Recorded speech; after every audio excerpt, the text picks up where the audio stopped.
Creo que una de las formas en las cuales más se puede bendecir a una persona es a través de empleo. Porque así me bendijeron a mí.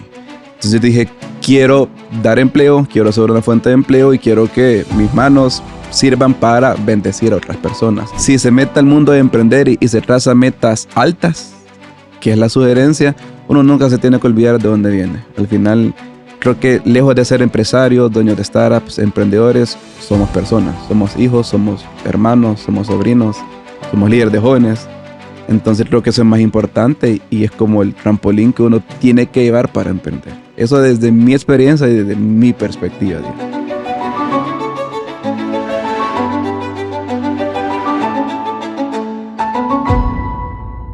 Hoy es un podcast, una grabación muy, muy especial porque tenemos la oportunidad de platicar con Javier Celada, quien es ciudadano Oportunidades de la clase 2016. Y además es un emprendedor, innovador y fundador de Itero, la empresa detrás de Scalo, una herramienta que acerca la innovación y el análisis de datos de las pymes salvadoreñas. Además, Javier fue receptor de fondos del programa Ayudando a Quienes Ayudan de la Fundación Gloria Crit en la categoría Emprendimiento Social, recibiendo un fondo de $20,000 para impulsar el desarrollo tecnológico y comercial de su proyecto. Como Fundación Gloria de Crit, de verdad sentimos que estamos cerrando un círculo porque no solo pudimos participar en tu formación de adolescente y ahora podemos ver cómo tú vas a multiplicar todo ese impacto. Así que Javier, qué gusto tenerte. Bienvenido a Voces FGK. No, gracias, Juana. De verdad que es un privilegio estar aquí. Soy fan de los podcasts, soy fan de su podcast, así que me he echado todos los episodios que han lanzado y sí es bonito tener la experiencia de estar ahora del otro lado, digamos, de la pantalla. Así que gracias por la invitación. Gracias, Javier. Quisiera que empezáramos un poco al principio y nos contaras quién era Javier a los 15, 16 años cuando llegó al programa. Por ejemplo, ¿qué recuerdos tenés? ¿Qué ilusiones tenías? Bueno, yo creo que sigue siendo el mismo Javier. O sea, en realidad sigo siendo inquieto, sigo siendo impaciente, sigo diciendo sí a muchas cosas. Estoy aprendiendo ahora a decir que no. Pero a los 15 años quería ser arquitecto. De hecho, yo quería estudiar arquitectura. Me encantaba hacer maquetas y proyectos a escala. Pues luego del proceso de formación me di cuenta de que mi pasión no estaba tanto en la arquitectura, sino más en la parte de comunicaciones, luego en la parte de tecnología. Entré al programa Oportunidades porque yo tenía compañeros en el colegio donde estudiaba, que se llama Citalá, que es otro proyecto también muy lindo de becas. Y yo veía que esos compañeros pues salían bien, salían mejor. Entonces yo decía, bueno, quiero ser así también. Y recuerdo que apliqué al programa Oportunidades. Así fue como yo lo conocí. Siempre he tenido sueños grandes, aspiraciones grandes y sí lo vi como una oportunidad para poder llegar a cumplir eso. Entonces yo sí me propuse cosas muy grandes y me sigo proponiendo cosas muy, muy, muy grandes. Y ese joven de 15 años que quería estudiar arquitectura, pues luego fue becado para la Escuela Mónica Herrera, de la cual ahora también soy docente. Y pues me cambió totalmente la vida. Pero en pocas palabras sigo siendo el mismo joven, o sea, sigo siendo o teniendo los mismos sueños, las mismas aspiraciones, las mismas inquietudes. Me hago muchas preguntas de cómo podemos hacer diferentes cosas y yo creo que no he cambiado mucho. Y creo que voy a seguir creciendo y espero no cambiar porque siento que esa chispa que un adolescente de 15, 16 años tiene, muchas frustraciones también, al final sirven para que uno se anime a aventarse a muchas cosas, a proyectos que al final den resultado y que aporten valor a las personas que tenemos también a la par. Y contanos un poco este lado tuyo de la docencia. ¿Qué estás enseñando? ¿Cuánto tiempo? Súper. Bueno, yo me gradué de la Escuela Mónica Herrera ya hace un par de años de comunicaciones integradas de marketing. Llevo dando clases 1 año y medio quizás para estudiantes de tercero y cuarto año. Sí me imaginé dando clases en algún punto de mi vida, pero dije, quizás cuando me retire, quizás ya cuando tenga 40 años de experiencia, pero se me dio la oportunidad de formar parte de un equipo de docentes muy, muy buenos. y damos clases, es una materia que se llama casos. En pocas palabras, el objetivo es que los estudiantes tengan el pensamiento creativo y estratégico de poder desarrollar proyectos con marcas y con marcas reales, digamos, del día a día. Entonces, me fascina dar clases. No sé qué tipo de docente soy todavía, si soy el docente yuca, si soy el docente buena onda, pero sí me intereso porque aprendan con proyectos reales y que al final el conocimiento que se imparta que sirva para apoyar, o sea, para aportar, no solamente que se quede en libros, sino que se lleve pues a la acción. Si nos cuentas un poco cómo nace la idea de Itero y cómo lo conforman. Uy, esa es una historia larga. Yo desde que apliqué el programa Oportunidades, cuando tenía como 15 años, recuerdo que la entrevista que me hicieron yo apliqué como mi primer emprendimiento. Una marca que se llama Tlavilo, si la buscan en Instagram todavía está. Yo me di cuenta que los compañeros que tenían les regalaban cosas a sus novias. Entonces yo en la casa tenía un montón de hilos y clavos y me salió un video de personas que hacían arte con hilos y clavos. Entonces comencé a hacer figuras, corazones, pandas y ese tipo de diseños y los vendía. Entonces en la entrevista de oportunidades, recuerdo que Majo, que fue quien me entrevistó, que luego también me dio clases, me dice, mira, ¿y por qué no querés estudiar diseño? Y mi respuesta fue, en realidad lo que a mí me gusta es conectar con las personas. Entonces la chispa de emprendimiento creo que la tuve yo desde los 15, 16 años. Tenía 2 sueños. El primer sueño era poder aplicar un corporativo, es decir, tener la experiencia en un corporativo, pero también tenía la chispita de querer emprender. Entonces comencé a trabajar justo en primer año de la universidad con una pasantía. Y pues me dediqué a aprender mucho de la empresa en la cual yo estuve por 6 años y medio. Siempre he dicho que uno tiene que ser metido para las cosas buenas y aunque yo comencé viendo licitaciones, foliando, sellando, ordenando papeles, me interesaba por aprender eso. Entonces agarré mucha experiencia en el sector corporativo, conocí mentores, conocí jefes, conocí líderes, personas que me ayudaron también a emprender después, a motivarme, a empujarme. Y toda la experiencia que yo tomé del sector corporativo en el ámbito de tecnología, curiosamente me gradué de comunicaciones, pero luego me enamoré de la tecnología y los procesos estratégicos, me quedaba la espinita de quiero emprender, quiero hacerlo, quiero trabajar, pero detrás de un propósito. Y justamente yo recuerdo que cuando tenía la intención de emprender, mi objetivo era quiero dar empleo. Creo que una de las formas en las cuales más se puede bendecir a una persona es a través de empleo. Porque así me bendijeron a mí. Entonces yo dije, quiero dar empleo, quiero ser una fuente de empleo y quiero que mis manos sirvan para bendecir a otras personas. Entonces yo trabajaba muchos proyectos en paralelo, cuando trabajaba y cuando estudiaba también, proyectos como freelance, y en algún momento se nos presentó un proyecto grande y dijimos, bueno, hay que aventarnos al charco, ¿vea? O sea, no tenemos todo listo. De hecho, eso es un consejo también, no es necesario que esté perfecto para uno aventarse. Comenzamos a conformar un equipo que hoy por hoy forma parte de Itero. Es una firma de innovación y trabajamos proyectos de innovación para Centroamérica y el Caribe. Un proyecto que van haciendo, tenemos 1 año y medio, pero cuando uno ve para atrás dice, bueno, hemos hecho varias cosas, ¿verdad? Que quizás a veces uno en el día a día no se pone a pensar. Compartimos el mismo propósito y la misma visión con el equipo fundador, con Sofía y con Celeste. Y creo que eso es bueno, conectar con personas que quizás lejos de querer poner una empresa y ser rentable, el propósito es ayudar a las personas. Hemos contratado ya Ciudadanos Oportunidades, de hecho parte del equipo de crecimiento Willan Panameños, Willo, que es Ciudadano Oportunidades también. Muchos proyectos les hemos trabajado también con la Bolsa de Empleo de Oportunidades. Y ahí digo yo, estoy cumpliendo lo que me propuse hace un par de años. Entonces, Itero nació con eso, con el objetivo de democratizar la innovación para todas las empresas. El equipo fundador viene del sector corporativo y dijimos, bueno, la innovación no solamente tiene que ser para el sector corporativo, funciona en otros países. Hemos tenido la oportunidad de estar en diferentes congresos en Brasil, Portugal, Centroamérica. Y creo que El Salvador estamos en un momento importante para poder desarrollar proyectos que de verdad generen impacto. Entonces, Itero nació bajo esa idea de querer aportar algo al entorno en el cual nosotros nos movemos.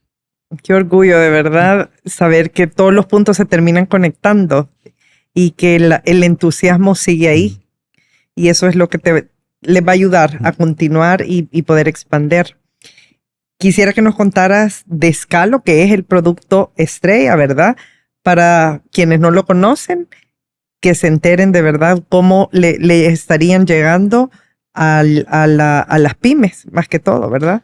Súper. Itero nació bajo la figura de una firma de servicios, una firma de innovación y trabajando diferentes proyectos con empresas del sector corporativo, empresas grandes, digamos, nos comenzamos a hacer muchas preguntas y justamente tuvimos la oportunidad de participar en un summit en Brasil a principios de este año y nos dimos cuenta que hay muchas soluciones que se acercan para el sector de pymes. Y muchas veces existe el paradigma en las pymes de que no existe el presupuesto para invertir o no tengo el equipo de innovación para poder desarrollar proyectos de valor, que quizás el sector corporativo lo tiene bien mapeado. Y por la misma inquietud del equipo nos comenzamos a hacer preguntas. Es decir, ¿cómo podemos llegar a las pymes sin necesidad de estar nosotros presentes 24/7 con ellas? Que eso, digamos, tiende a abarcar un presupuesto para las pymes. Entonces, nosotros funcionamos mucho con data y dijimos, bueno, existen investigaciones que ya están hechas, pero hicimos una investigación propia a principios de este año para entender cómo las empresas pymes veían la innovación y venían el tema de data. Y curiosamente nos decían que, aunque ellos pensaban que se posicionaban en un nivel de madurez de innovación alto, se dedicaban a apagar fuegos.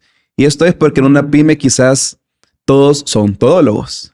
Entonces, aunque tengan la intención de innovar, de impactar, de generar proyectos de valor, el presupuesto sigue siendo como un stopper. Y arriba del presupuesto hay un stopper mucho más grande que es el stopper cultural. Que esto es el tema de mindset, mentalidad de decir, bueno, no importa si tengo 2 personas o 3 personas, yo puedo trabajar bajo una mentalidad de innovación. Entonces, ahí es que nace Scalo. El objetivo de Scalo es convertirse en la herramienta de innovación para pymes, comenzando inicialmente en El Salvador, hoy por hoy en su etapa de MVP, pero llegar al mercado centroamericano que también es gobernado por más del 98% de pymes que mueven la actividad económica. Entonces, Scalo es una herramienta que trabaja con la misma data de la pyme, tanto para analizar el histórico que la pyme tiene, pero también para predecir qué es lo que viene en el futuro con la misma data que la pyme puede llegar a generar. El objetivo de todo esto no es que solamente la pyme se llene de data, sino que Scalo sirva como una herramienta de innovación para la gestión de proyectos de innovación. Es decir, no es necesario que el equipo esté presente, sino que todo funcione a través de la plataforma. ¿Y nos podrías dar como un ejemplo que describa qué exactamente haría? Vaya, si yo te contrato para una pyme que yo tenga y, no sé, me invento, trabajo en el sector turismo. ¿Qué podría hacer Scalo por mí? Súper. Hay diferentes aspectos en los cuales la pyme puede llegar a innovar, digamos. Digamos, si yo tengo una empresa y tengo un stock, tengo inventario, tengo productos, quizás no tengo el presupuesto para pagar una investigación de mercado o quizás no tengo el presupuesto para desarrollar una nueva herramienta acorde a lo que mi empresa tiene. ¿Qué es lo que hace Scalo? Es que se conecta con la data que la empresa tiene, independientemente cuál es la madurez en tecnología que la pyme tiene, para analizar el histórico de cuáles son las ventas, cuáles son los cuellos de botella, cuáles son los puntos de las temporadas en las cuales quizás yo no he vendido y por qué pasa eso, pero también predecir a través de Machine Learning qué viene en el futuro en el segmento en el cual yo estoy, en el rubro en el cual yo estoy. Y eso a través de información que existe en diferentes medios que se recopilan y la herramienta aprende del segmento, la herramienta aprende de la empresa, para que el dueño de la pyme tenga la visibilidad de decir, ok, va a pasar algo dentro de los próximos 2 meses o el mundo, el mercado está hablando de eso, ¿qué puedo hacer yo como planes de innovación? Para generar un proyecto de innovación se necesitan problemas.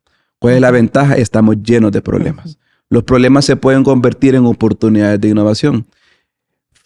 Parte de los retos que las pymes tienen es que no tienen visibilidad de cuáles son esas oportunidades de innovación. Porque el día a día los come. Sucede en las pymes, sucede en el corporativo. Entonces, Scalo es la herramienta de innovación 24/7, digamos, para el sector de las pymes. O sea, yo lo puedo estar revisando diariamente, semanalmente, para de verdad usar esa esa información, ya no data, ya información y tomar entonces decisiones. Justamente, y generar la alerta de a qué le tengo yo que poner foco antes de que la bomba me explote. Ok. ¿Y cómo ves a Itero en 5 años? Porque ahorita este es un producto, ¿verdad? Sí. Entonces, ¿cómo lo vieras en 5 años? Cuando nosotros comenzamos a emprender, uno como emprendedor siempre tiene la visión de crecer y generar millones de dólares y arrancar en 5 países, 10 países.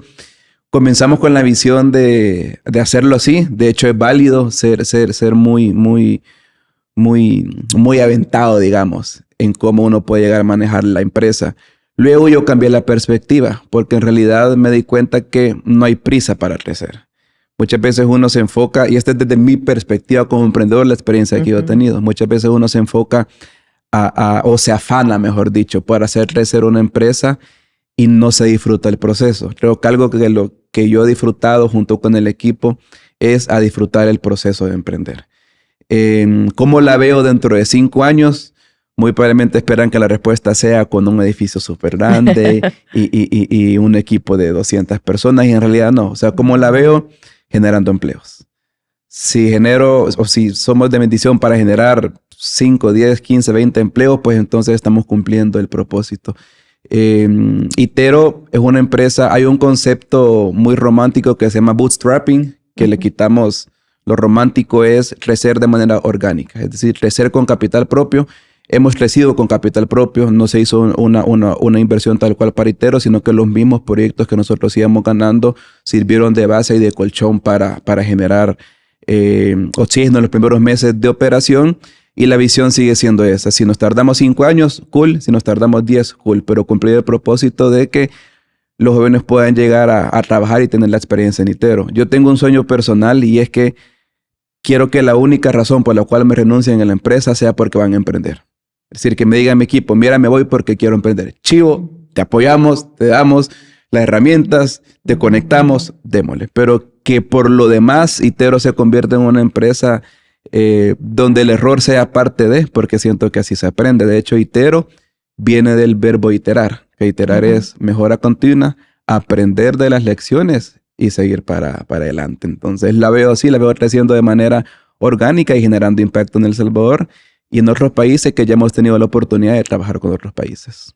¿Y en qué países han trabajado? Hemos desarrollado proyectos para empresas de tecnología, seguros, educación, ONGs, muchas startups en Guatemala, en Honduras, Costa Rica, República Dominicana, El Salvador, obviamente, Nicaragua. Esto bajo la visión siempre de desarrollar proyectos de innovación en empresas. Entonces, son experiencias muy lindas, son países cercanos, pero son culturas totalmente diferentes. Y creo que es uno de los sueños también cumplidos, de alguna forma, impactar a otros países, a empresas con presencia global, digamos, con presencia regional. Curiosamente, el equipo es joven. Curiosamente, con las personas que conversamos son C-level, CEOs, directores generales. Siempre nos dicen, mira, tenemos hijos de su edad. Y a principios que nosotros comenzamos a trabajar, pensamos o nos veíamos de menos por la edad. Porque decíamos, ¿cómo vamos a ir a impactar a través de la innovación una empresa que tiene 25 o 30 años en el mercado? Luego nos dimos cuenta que son paradigmas. Al final nosotros no somos expertos en el producto final, somos expertos en el proceso de innovación. Y el proceso de innovación funciona tanto para empresas en El Salvador, Costa Rica, Nicaragua, Honduras, Dominicana, y eso nosotros lo hemos validado con la data que tenemos. Esa era mi otra pregunta. ¿Qué similitudes veías en las pymes y en las otras empresas grandes que ya, con las cuales ya has trabajado? Hay muchas similitudes. De hecho, tanto la pyme como el corporativo lo que quiere es generar rentabilidad y reducir costos. Pues la diferencia, la agilidad para la toma de decisiones es diferente. Quizás en una empresa grande el proceso tiende a durar un poco más. Son pasos de elefante porque obviamente los procesos están estructurados así, no significa que esté mal. La pyme tiene la flexibilidad de que si yo quiero cambiar mi modelo de negocio de la noche a la mañana, lo puedo hacer. No me funcionó, ok, regreso al modelo que yo tenía antes. Pero en realidad las similitudes son enormes. Hay oportunidades de innovación, hay problemas de caja, hay problemas de cultura, hay problemas de departamentos, hay problemas de comunicación, hay problemas de ventas, hay problemas de todo. Entonces, parte de lo que nosotros hacemos es tratar de que las empresas entiendan que los problemas son oportunidades de innovación y que existen marcos de innovación para resolver esos problemas. Pero en realidad, los problemas son para una empresa de 500 empleados como para una empresa de 3 personas. Son las mismas problemáticas. Gracias. Ahora quiero que hablemos del concurso del otorgamiento de fondos de Fundación Gloria de Cristo, donde tu emprendimiento fue receptor de $20,000, que fue el segundo lugar. ¿Y qué ha significado? ¿Cómo lo van a utilizar? ¿Y cómo lo manejaron? Súper. Me voy a ir quizás un paso previo a eso, porque otro paradigma que existe es: necesito tener un presupuesto propio para emprender. Cuando nosotros comenzamos a trabajar Scalo comenzó con un papel. Comenzó con hacernos preguntas. Comenzó con un pitch. Comenzó con una presentación. Y comenzó con la intención de emprender a través de una herramienta de tecnología. Luego el siguiente paso era, ok, ¿cuáles son las etapas en las cuales yo tengo que desarrollar el producto? Muchas veces se piensa que uno tiene que tener el producto perfecto y listo para lanzarlo al mercado. Hay 2 maneras en las cuales se trabajan proyectos. La primera es a través de metodologías cascadas, es decir, estoy perfecto y lo lanzo. Y la otra es una metodología muy conocida que es una metodología Lean o Lean Startup. Que si le quitamos el romanticismo, a mí me llega a quitarle el romanticismo a las metodologías, no lo tengo listo, lo lanzo al mercado, el mercado me dice no funcionó y regreso itero. Entonces, Scalo se había hecho un roadmap para los siguientes 3 años de comenzar a levantar un producto mínimo viable, un MVP que funcione como herramienta para las pymes. Para levantar ese MVP se necesitaba un capital. Ahí fue donde nosotros comenzamos a aplicar al programa de Ayudando a Quienes Ayudan. Y parte del propósito de Scalo no es generar rentabilidad. Obviamente sí tiene que ser sano, pero el objetivo es impactar pymes. Muchas veces se piensa que los proyectos sociales solamente tienen que ver con comunidades o solamente tienen que ver con vulnerabilidades. En realidad, social viene de personas y yo puedo impactar a personas a través de tecnología y Scalo pretendía llegar a hacer eso. Así fue como aplicamos a los fondos. Creo que en las fotos se ve solamente las fotos muy lindas de recibimiento y todo, pero previo a eso hubo un trabajo de capacitación muy, muy bueno. Y creo que eso es importante también porque a veces uno se enamora de sus propios productos y cuando lo presenta una persona externa uno dice, no he tomado eso en cuenta. Entonces la formación de Ayudando a Quienes Ayudan en la categoría de emprendimiento social creo que sí sirve un montón. De hecho, yo le decía al equipo, si no ganamos solo la formación, ya ganancia. O sea, ya el poder iterar, el poder testear, el poder pichar con otras personas. Y hoy los fondos son para terminar el mínimo producto viable. Es un roadmap quizás para unos 5 o 6 meses. Sabemos que el trabajo no termina ahí. Este sí es un producto y es un proyecto que se trabaja de manera acelerada por el crecimiento que tiene la tecnología, pero es también hacerlo con buena letra. Entonces los fondos sirven para esa plataforma de impulsar los emprendimientos y creo que es responsabilidad de cada emprendedor sacarle provecho a eso. Es decir, cumplir lo que se había dicho y al final responder a los objetivos que nosotros nos pusimos como equipo cuando desarrollamos Scalo. Qué bueno, de verdad que esa es la intención, ¿verdad? Que estos fondos sean un catalizador para que continúen y sí, logren llegar a más personas y generar empleo. Definitivamente es la manera de ayudar a crecer a la sociedad también. Hay mucha gente, ¿verdad? Que tiene a veces ese chip o no saben cómo hacer para emprender. Yo quisiera que tal vez tú nos dieras algún consejo para otros jóvenes. Justo ayer estuvimos con 600 jóvenes oportunidades que ya van a la universidad y obvio hay muchos temores, es el desconocimiento.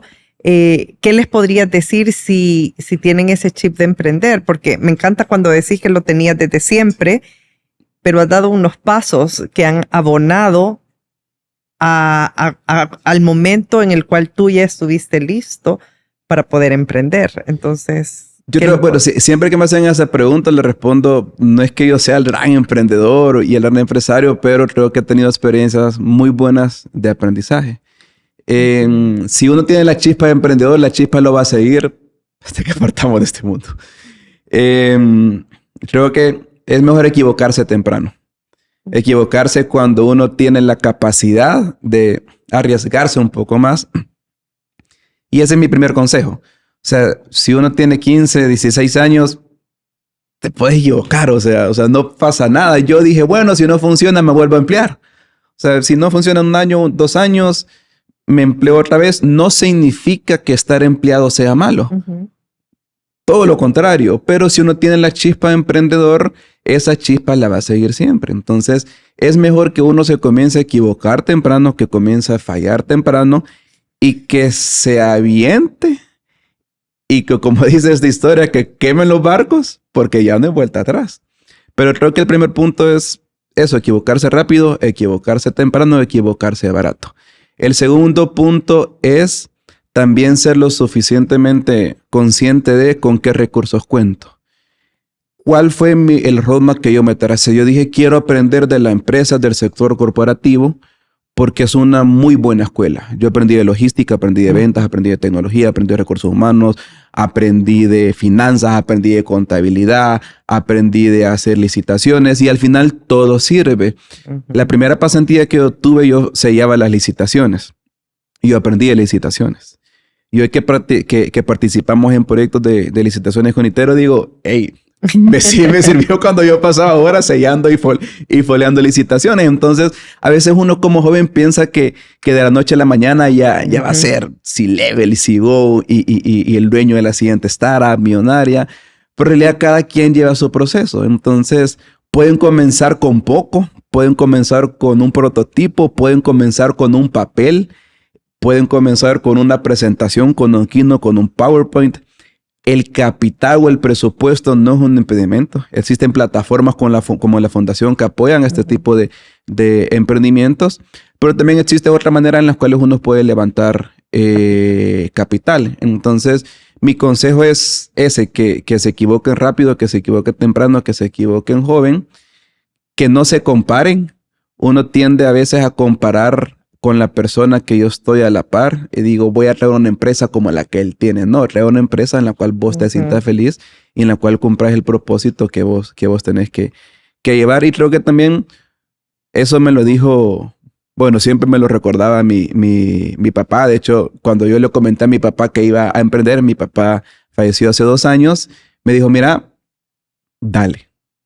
O sea, al final Dios va con vos y equivocate temprano.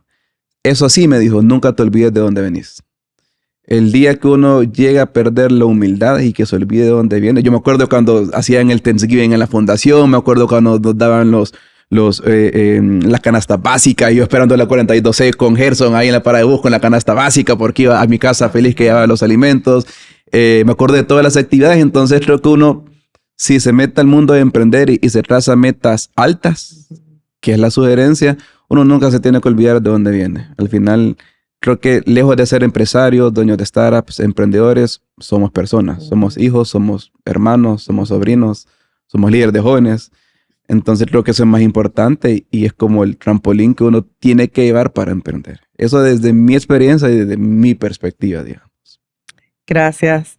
Javier, ¿hay algún libro, una canción, algo que también te inspire? Porque creo que el hecho de mantenerse siempre pues creando, innovando, también requiere mucha fortaleza interna, ¿verdad? O de cosas que nos mantienen también balanceados.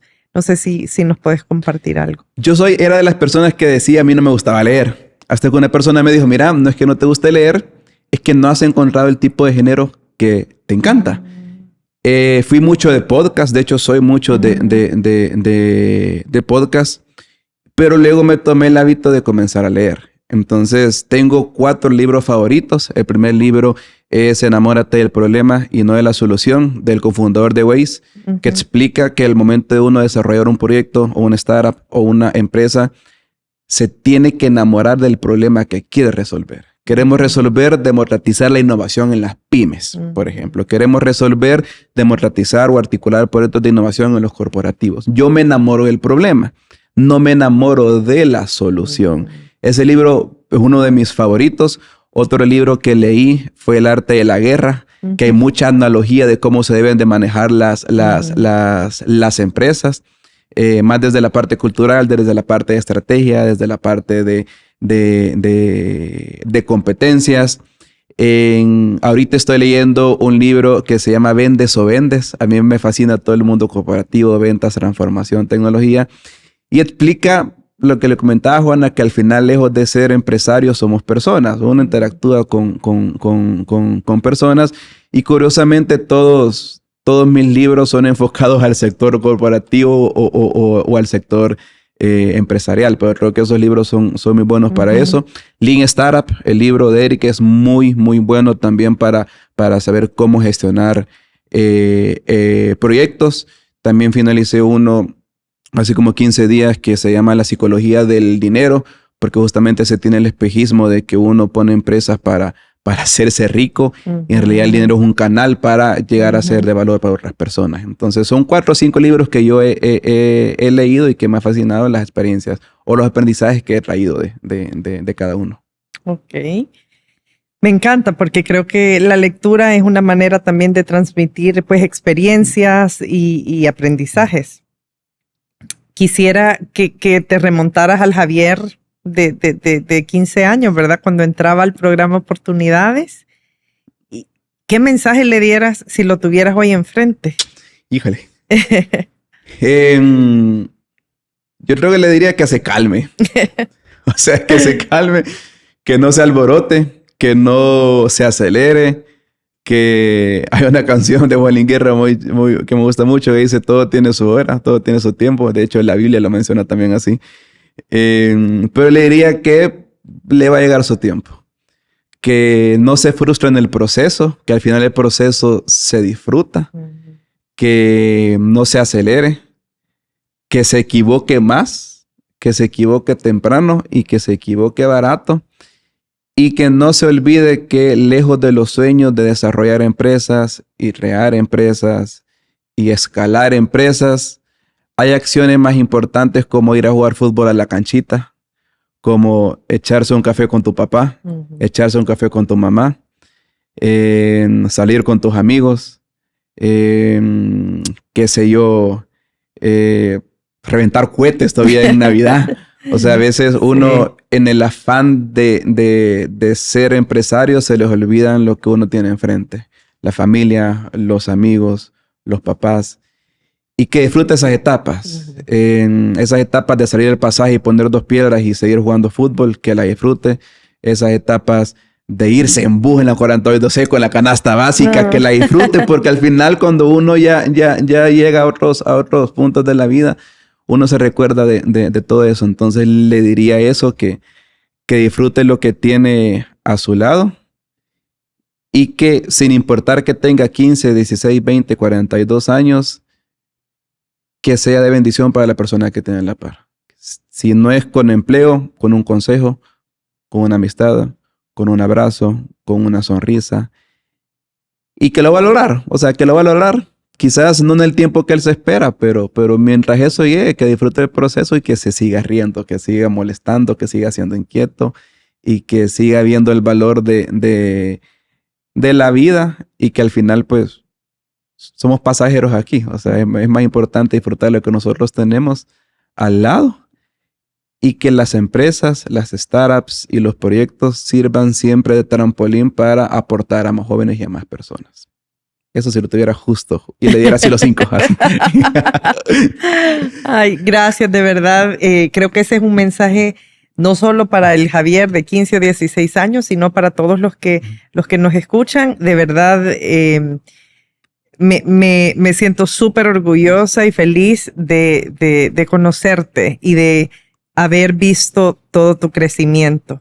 Así que gracias por compartir tu historia y esperamos que sigas impactando a muchísimas más personas a través del empleo y a través de darte como tú te das.